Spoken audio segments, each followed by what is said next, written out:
not encouraging or advising anyone to modify their firearms. This is for entertainment and educational purposes only. Hey everyone, what's up? This video will be about 1911 thumb safeties, but it'll mainly focus on my process for fitting and tuning them. I've been meaning to make this video for a while, and right now is a good time as I'm building my next 1911 and it's time to fit the thumb safeties. A properly fit and functioning thumb safety is critical to the safe operation of any 1911. Always do the requisite safety and function check on your firearms after doing any work on them. There's a link in the description to a video of mine showing these safety and function checks for 1911s. I'll also show them again in this video. If you haven't done this before and you're trying to learn, keep in mind that your safety and the safety of those around you should be the #1 priority. I'll be sharing lots of tips and tricks I've learned along the way, mainly by screwing things up. I'll also put a short section at the end with my recommendations about how to get started on this if you're new to it. In the description are links to a few more videos that will have some related information. Let's get into it. The thumb safety physically blocks the sear from pivoting. This means that the tip of the sear can't pivot out from under the hammer hooks and release the hammer to strike the firing pin and ignite the round. This surface of the thumb safety lug, which I've put some red marker on, contacts this surface right here of the sear.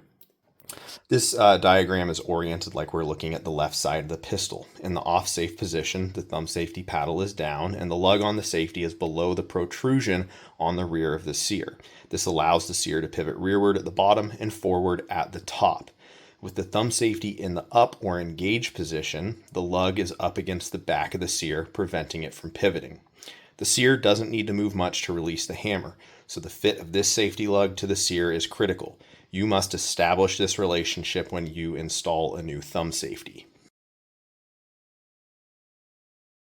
The plunger and spring assembly provides the detent action in the on and off safe positions. The other end of the spring plug plunger contacts the back of the slide stop.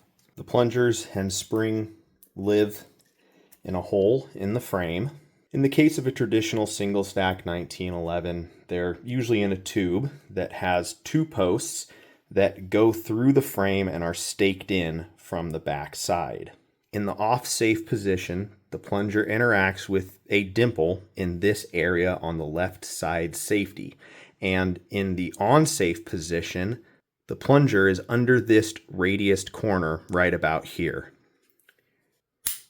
In the on-safe position, the notch in the slide stops the upward travel of the thumb safety. With the slide removed, you can see that it goes up quite a bit further. There are two different types of these safety plunger springs. There's a straight one, which you see here. This is the one I prefer. And then there's also one with a kink in it. The straight spring results in a more positive safety action, but will fly out when you remove the left side safety if you're not careful. The kink springs provide extra friction in the plunger tube, which retains the spring when the left side safety is removed. This extra friction also results in a less positive safety action. I can tune the safety detents to achieve the feel I like with the kinked spring, but it takes a bit more time and effort. The standard 1911 safety is on the left side for actuation by the thumb of a right-handed shooter. Ambidextrous safeties add a safety lever on the right side for actuation by the thumb of a left-handed shooter. The right side safety lever can be retained in a few different ways. The most common is this. There's a little tab protruding forward and it goes into a groove machined in the frame, like is the case on this wide body 1911. Or on a single stack 1911, there will usually be a relief cut into the back side of the right side grip panel like you see here. And that leaves a little space for that tab to engage. There are two other less popular ways the right side safety can be retained that I have seen. One is an extended hammer pin with a grooved head on it. That goes into a corresponding slot in the back of the right side safety. Another way, usually on Rock Island pistols, is a groove in an extended sear pin. Then the right side safety has a semicircular tab that slides in the groove through the range of motion between on and off safe. Between the two safety halves, to keep them aligned and connected to each other, is usually some sort of tongue and groove joint. Sometimes a bushing will cover this joint. If the right side safety isn't retained by an extended sear or hammer pin, the other pin or both pins might need to be flush with the right side of the frame so they don't interfere with the back side of this safety. You can see this Atlas safety is relieved for them, for the hammer pin right here and for the sear pin right here. To remove or install a left side safety, the hammer must be cocked, and it needs to be halfway between the on and off safe positions. There's a cutout in the frame right here, which allows this lug to go through it only in that position. In the on and off safe position, the opening is smaller. So this part of the frame right here actually engages into the front of this groove, which prevents the safety from coming out of the frame. Sometimes it can be difficult to find the right position to remove the left side safety, and the joint between the left and right side paddles of an Ambi safety can be tight, and this makes it even harder. So some stiff plastic prying tools are handy, or what I like to use is a small flat blade screwdriver with some tape over the tip of it that I can get in there, find the right position, and just work that safety out really carefully without damaging the finish of the pistol. Another nice feature of the Atlas safeties is this pry groove right here on the left side safety. To remove the right side safety, you first have to remove the left side one, and then you pivot it up so this tab clears the groove and pull it out. I suppose if it was a single stack pistol with grip panels, you could just pull the right side grip panel off and pull this out. If the sear pin retains the right side safety lever, like on a Rock Island pistol, you would pivot the safety up high enough to get the lever out of the groove in the sear pin. If the hammer pin retains the right side safety, you would pivot the lever up until a large cutout in the bottom of the slot aligns with the hammer pin head, then it should come out. To reinstall, you would make sure your beaver tail or grip safety is in place. Put the right side in first, pivot it down, put your left side in, and you can see the lug go through the opening in the frame right there. You have to move this one up so the tongue and groove are lined up in here. You need a tool to reach behind the safety and depress the plunger so you can push the safety in past it. And then the joint in the middle will clip together and you've installed it. You can use a screwdriver for this with some tape and stuff over it, but really get one of these thumb safety installation tools. This one's from Atlas Gunworks. They're like $5. Save the finish on your pistol. All right, I hope that little bit of background info was helpful. Before we get into the fitting and tuning, please keep in mind this is just the process I go through to install and tune my thumb safeties. It works well for me. I'm not presenting it as the best or only way. Other people do it differently, and that's cool. Remember that we fit the safety to the frame and the sear, not the other way around. You fit your parts to the gun, not the gun to the parts. If it's an Ambi safety, I check how tight the joint in the middle is. If it's loose, the right side of the safety will be all floppy and shitty feeling. The joint on this Atlas safety is great, nice and tight, but this does make removal of the left side a little more difficult. If it's loose, put the groove side down on a bench block or some hard surface and smack it with a hammer and close that groove up. Be careful, do it a little at a time, hit it softly at first, check it often. If the groove is too tight, you can take a rigid flat blade screwdriver and kind of pry it and twist it around in there and spread it open. As you put this joint together, it should take some force. You should feel the groove opening up a little bit as the tongue comes into it. Like, you should not be able to shake these apart. If they just slip together and apart really easily, I think they should be tightened up. I really hate the feel of a rattly, loose right side safety. It just makes the gun feel cheap. I'll run a cotton swab through these holes, clean them up.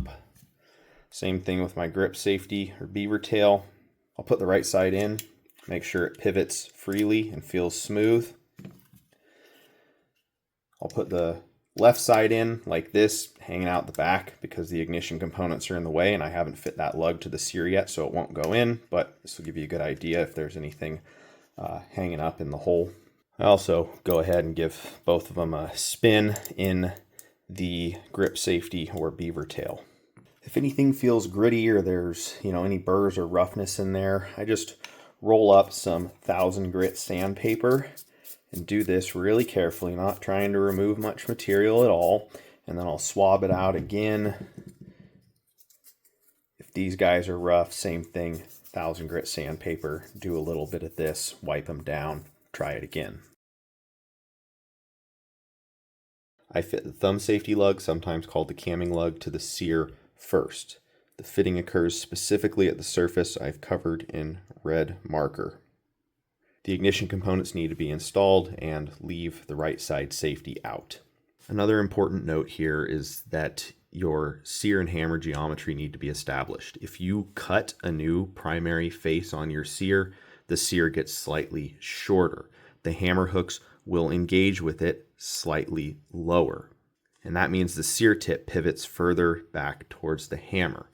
If you fit the safety to this, then cut the sear shorter, this surface comes forward just a tiny bit, and a gap will open up between here and the lug of the safety. This may or may not cause issues. What this also means is you need to safety and function check your thumb safety anytime you adjust the sear or hammer engagement relationship in your pistol. My sear and hammer geometry and engagement relationship are set in this pistol, so I am good to fit my safety lug to the sear. Usually material needs to be taken off the camming lug just to get the safety installed into the pistol. The interference may look something like this in that middle position. As the thumb safety pivots up, the camming lug comes forward. Usually material is taken off to get the thumb safety installed into the pistol, and then once it's installed, a little bit more material needs to come off to allow it to go all the way up into the on-safe position. There are a couple ways to see how much needs to come off initially to get the thumb safety installed. Mark this surface of the lug with a Sharpie. Hammer needs to be cocked for this. Put the safety in, give it a gentle tap. Take it out and look where the Sharpie's missing, and it's a bit difficult to see in this case, but Sharpie's only missing right on that little radiused corner.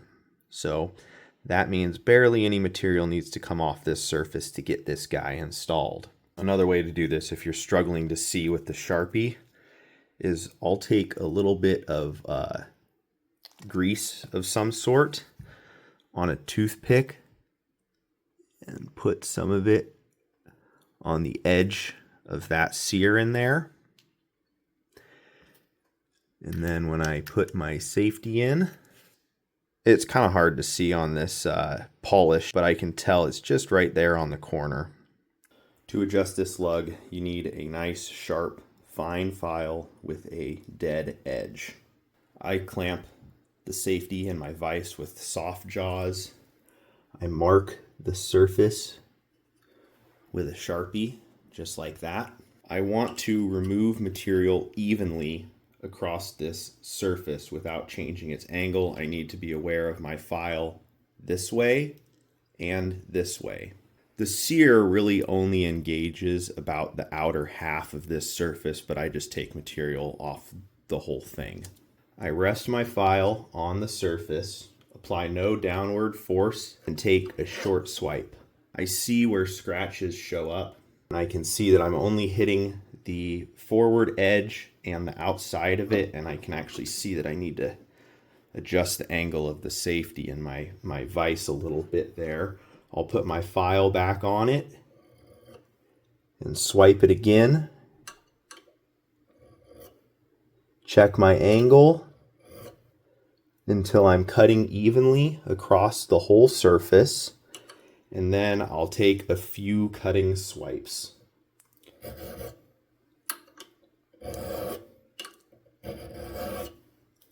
And I mean a few, like we really want to sneak up on this. You saw that not a lot needed to come off. So you can see I got a nice even cut all the way across that surface. I check it to see if it goes in the pistol, and you can see there's still a gap there. I'll reapply my Sharpie to make sure I'm still cutting evenly across that surface.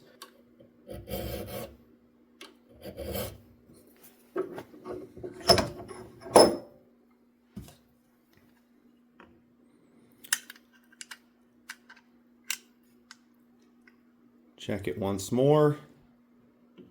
Not quite.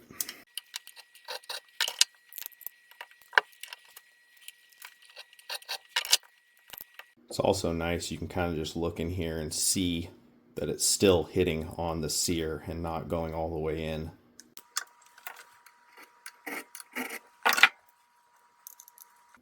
So now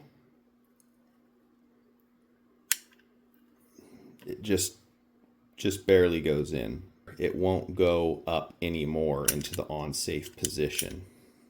So at this point, I'm going to take it out, mark it, make sure I'm coming at it square, and take one swipe.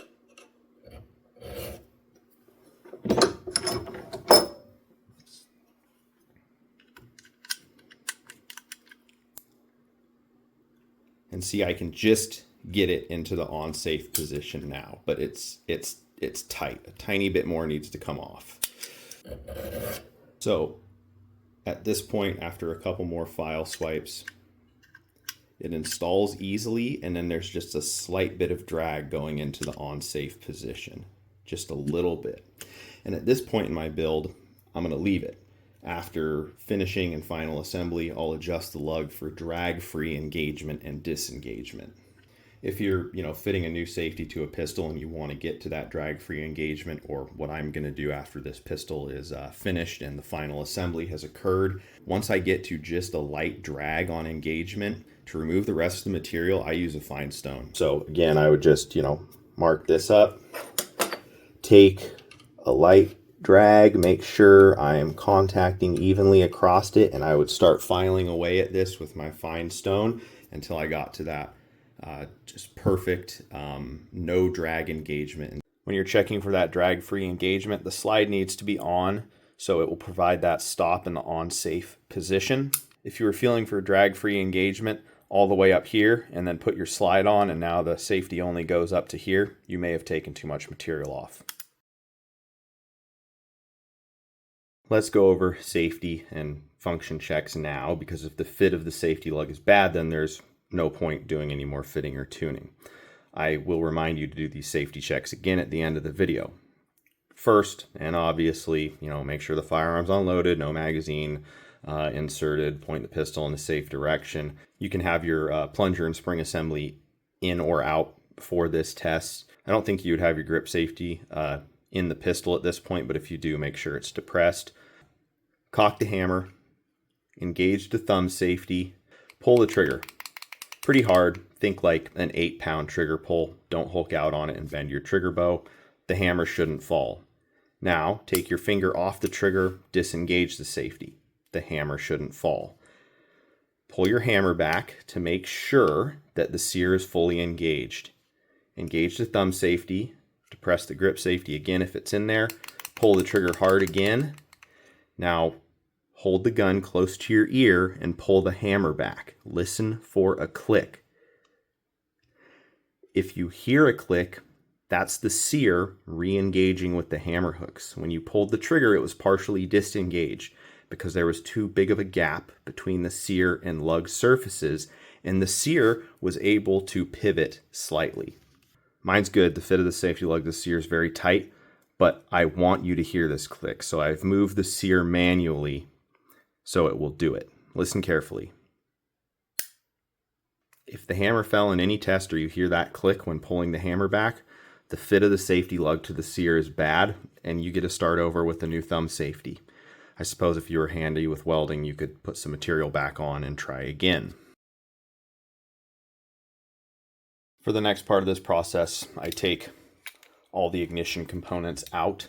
I will be establishing the off-safe position. This pretty much means I'm making the position where the plunger engages with the detent agree with the position that the safety comes to rest in the frame. You may have felt a thumb safety that in the off-safe position, the paddle will move down a little bit when you push on it and then it'll spring back up.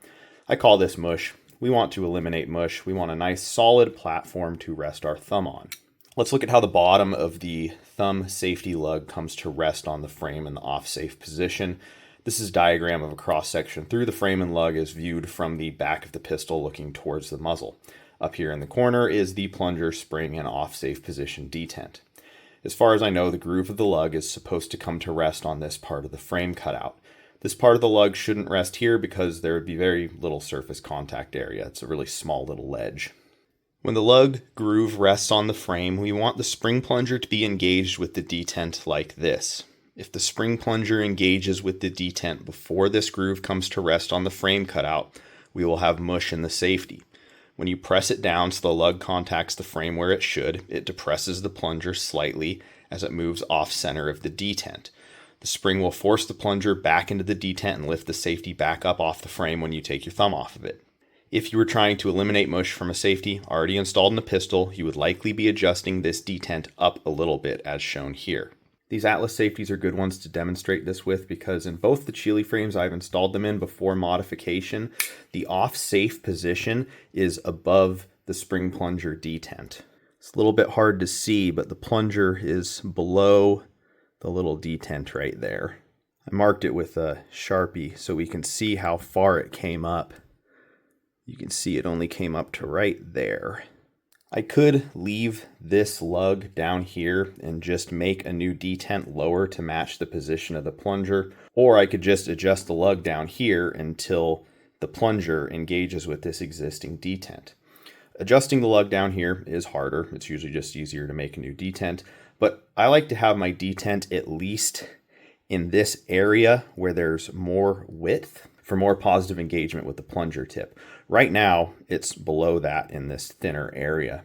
So I'll adjust the lug to bring it down a little bit and then move the position of this detent. It will also be good to show both adjustments in this video for completeness anyways. You can use Sharpie to mark up the lower part of this lug, but sometimes it can be hard to get a good amount of Sharpie down here in this groove. So what I like to do in this case is use grease. Put a tiny bit on a toothpick and rub it just in there on that top surface. And then I also take a little bit and put it down here in this bottom ledge,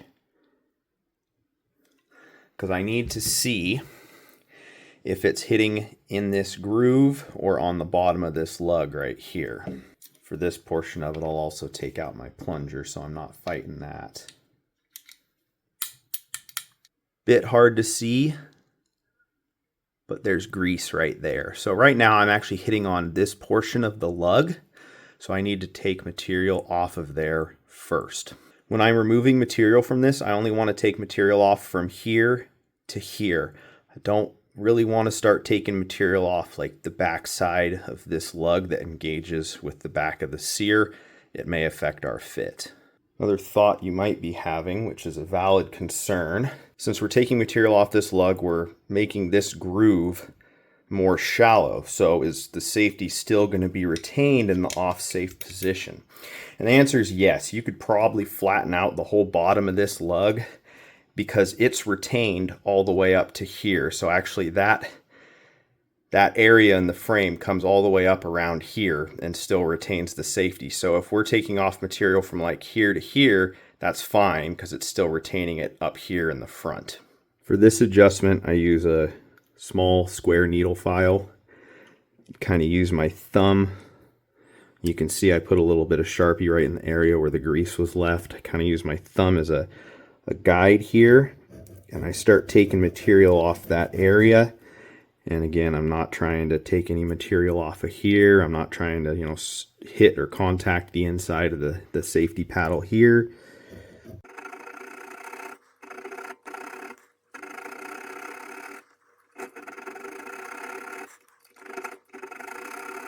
Now I can put it in and look in here, and you can actually see that it's kind of hitting on the two corners on either side of that flat spot that I just created. So I'm going to kind of round that all out, and then I'll probably use the grease again to see where I'm still contacting.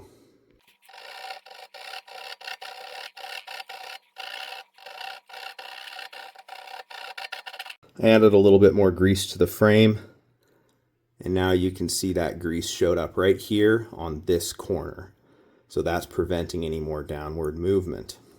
I'm going to give you guys a pro tip. you're going to need these needle files if you're doing any gunsmithing. These sets are not that expensive. I think I paid like $8 or $9 a piece off McMaster for these sets. When you buy them, buy at least 2. I generally buy 3, and I'll tell you why. You're going to need to make special tools out of these. So what you see I've done here is ground that side down and ground that side down of a square file, snap the tapered tip off of it, and now I have a file that perfectly fits in that groove, and I use this just for fitting thumb safeties. Another example, ground a flat side on this file because I needed one, right? So you're going to need these when you buy them. Buy at least 1 extra pack and you can make your own special tools when you need them. I apologize for the lighting. I can see what I need to see. You can also see I've wrapped the pivot pin with some tape here, because I'm going to be getting down at angles like this, and I don't want to be scratching this up with my file. So I've marked up the corner where I need to adjust. I have my nice file, and I can just take some material off this.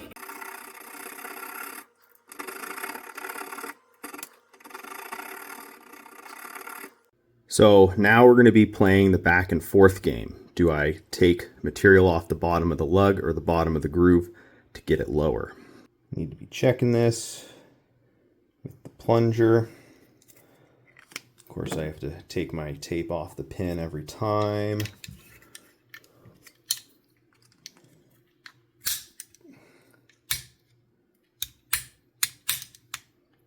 I just want to go a little bit lower. Once again, I'm going to apply grease right here. I'm going to apply grease to the little ledge down there. See where material needs taken off. Down in this groove or on this part of the lug, remove a little bit of material, check again. It's a pretty slow process. Another thing you may need to do is come at the groove this way instead of this way, so you can get a steeper angle in here and get around that corner.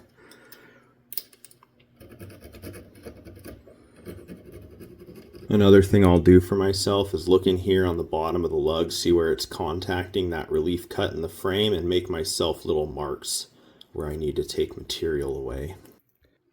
So at this point it's come down quite a bit. You can see this bottom part of the safety is now hanging over the edge of the frame, whereas before it was lined up with it.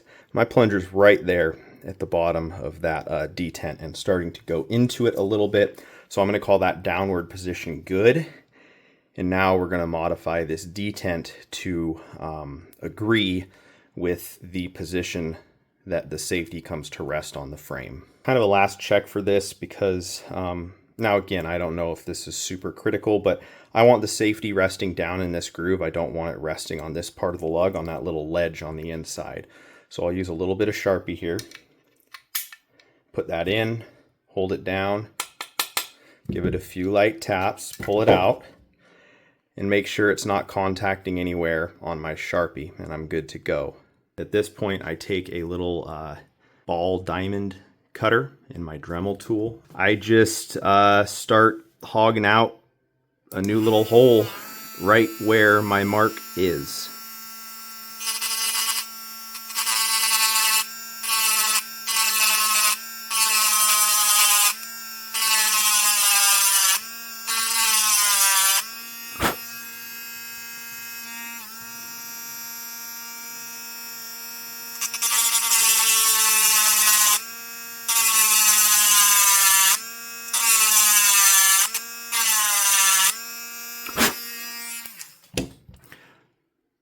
So kind of hard to tell, but that's really all I do right there. And I'm not going to go crazy with it yet. Changing the depth and profile of this hole comes in the next section when I'm tuning for my safety action.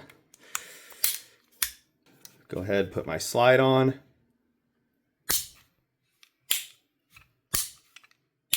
No mush, nice and solid.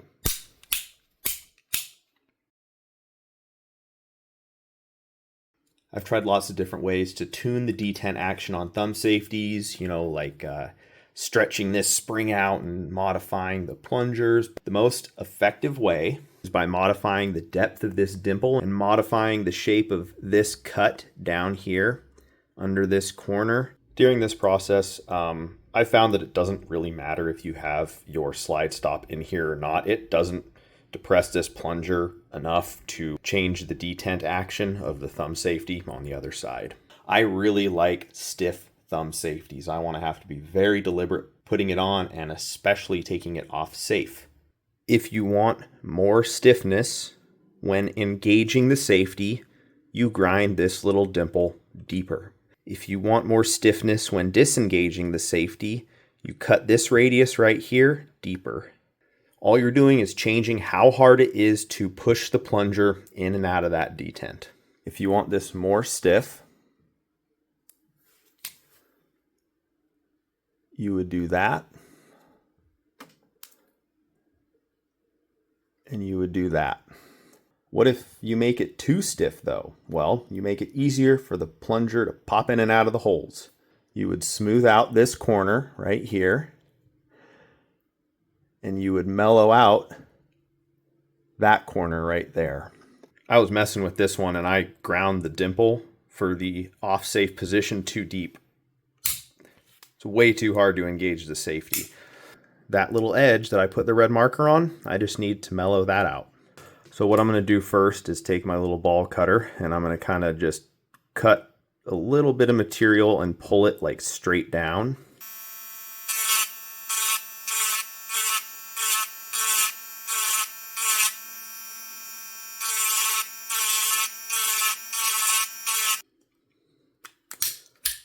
Give that a check.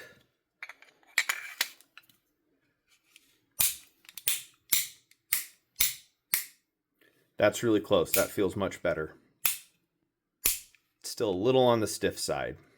It's really close. It doesn't need much more. And I also kind of want to smooth it out. So I'm going to put some 600 grit around the end of a rat tail file and just touch up that little groove. A little bit, kind of polish it, kind of break that edge.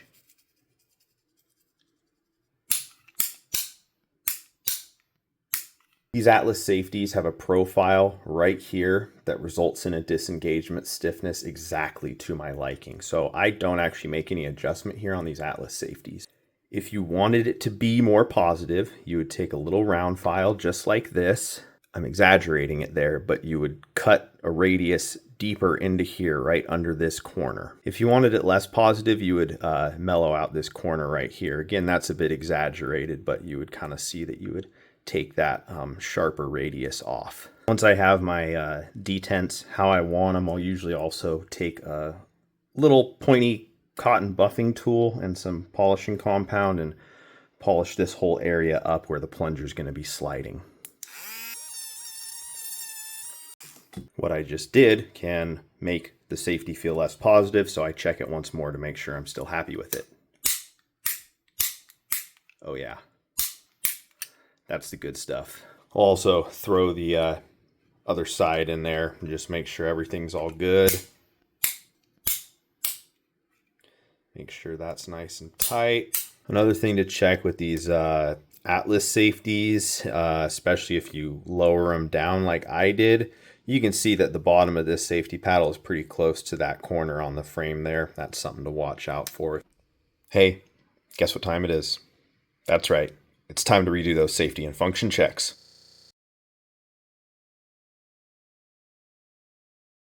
I showed quite a bit of the blending process in episode 9 of my first 1911 build series. Link to that video is in the description. I'm not at that point in the build process yet, so I'll just kind of talk you through what I do with the safety. Remember, any fitting that you did to the detent areas of the safety and any blending and contouring you do now will take the finish off. So if you bought thumb safeties with a DLC or black oxide finish, it will be shiny wherever you made modifications, and you'll probably want it refinished. These thumb safeties are raw stainless right now. They will be black, so I'll send them out for finishing with some other components when I get to that point. Since I lowered the safety down, now this curvature doesn't line up with the curvature of the frame, so I'll cut this area back until it matches the curve of the frame right here. I'll have to do that on this side too. It's overhanging the back a little bit. These little knobs right here are definitely knuckle getters when you're shooting, so those will all get smoothed out and blended in. The other thing I like to do is, since I lowered it, now there's a little corner of the frame sticking up, and you know, you feel it with your thumb, just barely, like I did on this pistol right here. I'll blend and chamfer that corner into the thumb safety paddle so I can't feel it. This is, you know, a really good example of what they'll look like when they're done, except these ones are stainless and the ones on that pistol will be black. So you can see the curvature now matches the curve of this, of the frame on both sides. These are nice and smooth and blended forward at a really shallow angle. This edge of the frame right here gets softened kind of into this. So all that blending and stuff on this pistol will happen, and then the thumb safeties will go out for final finishing. If you're trying to learn how to fit thumb safeties and this is like your first or second time, that's fine, man. We all got to start somewhere. You know, be realistic with yourself about your skill level. If you've never completely taken apart a 1911, you shouldn't be trying to fit thumb safeties. The general advice of, if you're not comfortable doing this, then leave it to a professional makes sense. I include a disclaimer in my video to cover my ass too. But how do you learn then? How did the professional learn? They had to do it for the first time at some point. Here's my recommendation. Go buy a couple of the cheapest thumb safeties you can. Here's one on eBay for like 22 bucks. Here's an Ambi one for 32 if you want to play with those. These Atlas ones are like $150 to $170. They sting if you screw them up. I've thrown away some expensive thumb safeties because I was like, oh yeah, how hard can it be, right? With your cheap thumb safety, just start by fitting the safety lug to the sear. When you get it installed, do the safety checks. If it fails, obviously don't use it. Throw it in the trash, or better yet, practice tuning the detents with it, then throw it in the trash and start over. Your safety and the safety of those around you is priority number one. If you have any mechanical aptitude at all, you'll probably get the hang of this pretty quickly. Make sure to go really slow, really take your time. If you get frustrated, just walk away from it, come back the next day. You know, $25 a pop for thumb safeties is not a lot of cost to practice. Do this before you fit the more expensive thumb safeties that you want. I hope this video was interesting, informative, or helpful to you in some way. I know there are a number of you who are very experienced with the 1911 platform, much more so than me.